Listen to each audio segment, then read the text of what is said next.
नमस्कार दर्शक बंधु पहला तो आपण मानक मोर संबलपुरी न्यूज रे बहुत रु बहुत स्वागत।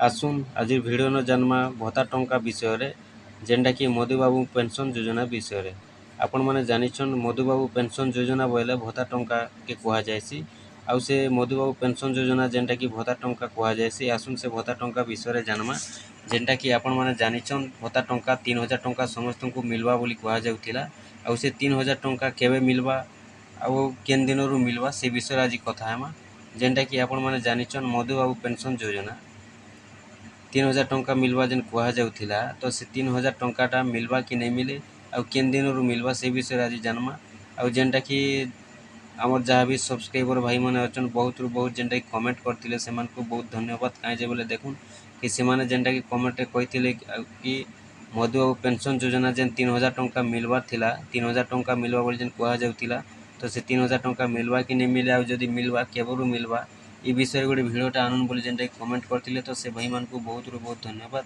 आज जेनटा कि मुझे लगी गोटे अपडेट आनी कराइछे मधुबाबू पेंशन योजना विषय जेन अपडेटा अच्छे आसुन निहाती भाव जानीदेमा तो काଣା अपडेट आसी देखुन जेनटा कि गणमाध्यम रिपोर्ट अनुसार अपडेटा आसी सारी कि मधुबाबू पेंशन योजना विषय जेनटा कि भत्ता टंका 3000 जेन अच्छे 3000 टंका कह जाउछि जेन मिलवा बोली तो से विषय आज भिडियोटा अच्छे आपण माने निहाती भाव भिडियोटा शेष पर्यंत देखुन जहाँ भी इनफॉरमेशन अच्छे भत्ता टंका के नहीं करी आज आपण माने टोटल जेनटा कि इनफॉरमेशनटा पाई जिबे।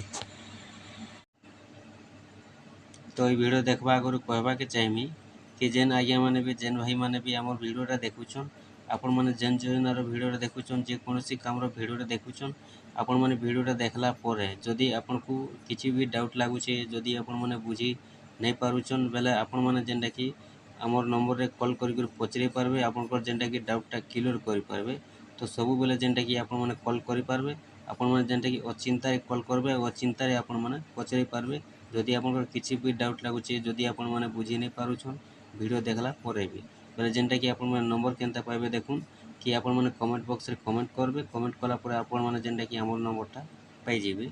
तो आसुन मेन टॉपिक ऊपर के जिमा आलोचना करमा आज जेनटा कि भत्ता टंका जेन 3000 टंका कहा जाउथिला से 3000 टंका मिलवा कि नहीं मिले आउ जदि मिलवा बेले केबे मिलवा आसुन से विषय जन्मा।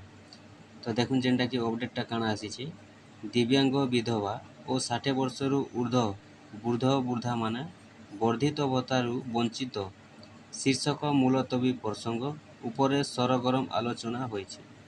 कांग्रेस विधायक अशोक दास कहिसंती सरकार को आसिबा पूर्वरु बीजेपी जो इस्ताहार घोषणा करिथिला ताहा पूरण करिबा आवश्यक रहिछि।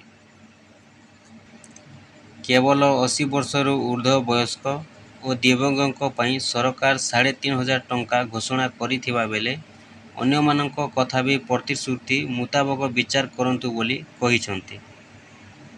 एहासह वृद्ध लोक बहु दूर दूरांत को भत्ता पाई दौड़ुथिबारु तांको पाई सरकार चिंता करंतु बोली कहिसंती कांग्रेस विधायक। बीजेडी विधायक दिव्यशंकर मिश्र कहउचंती बीजेडी सरकार 500 टंका लेखाए भत्ता वृद्धि करथिले किंतु बीजेपी प्रतिश्रुति दे भूली जाइछि। प्रतिश्रुति मुताबक राज्यर प्राय 57 लाख हिताधिकारी को 3000 टंका भत्ता प्रदान करिबा पई पदक्षेप नियंतु एथिपाई अतिरिक्त 1800 कोटी टंका आवश्यक पड़िबो।